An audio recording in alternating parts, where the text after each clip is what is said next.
អាចឧត្តមសុកលូអញ្ជើញជួបពិភាក្សាការងារជាមួយឯកឧត្តមវាងវិនពេញអគ្គរដ្ឋទូតចិនប្រចាំកម្ពុជា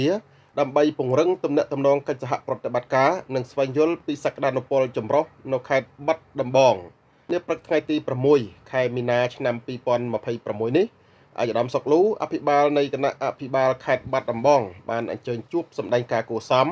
និងពិភាក្សាការងារជាមួយឯកឧត្តមវាងវិនពេញឯកអគ្គរដ្ឋទូតចិនប្រចាំកម្ពុជាដើម្បីពង្រឹងទំនាក់ទំនងកិច្ចសហប្រតិបត្តិការនិងស្វែងយល់ពីសក្តានុពលចម្រុះនៅខេត្តបាត់ដំបងជាកិច្ចចាប់ផ្ដើមអាដាមសុកលូបានបង្ហាញពីស្ថានភាពភូមិសាស្ត្រខេត្តបាត់ដំបងសក្តានុពលនៃវិស័យកសិកម្មទេសចរសេវាកម្មនិងប្រព័ន្ធធារាសាស្ត្រយ៉ាងប្រទាក់ក្រឡាដែលអំណោយផលដល់ការវិនិយោគ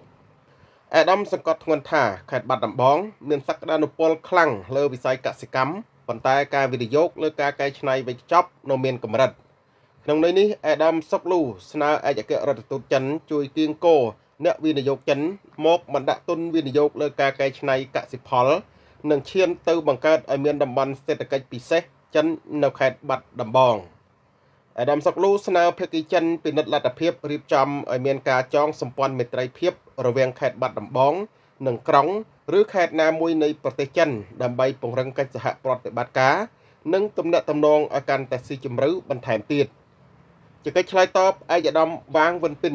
បានមើលឃើញច្បាស់ពីសក្តានុពលខ្ពស់លើវិស័យស្រូវអង្ករនិងកសិផលផ្សេងៗនៅក្នុងខេត្តបាត់ដំបង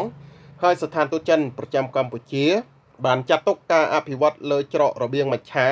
និងអង្កររវាងប្រទេសទាំងពីរជាកិច្ចការអាទិភាពដើម្បីជំរុញ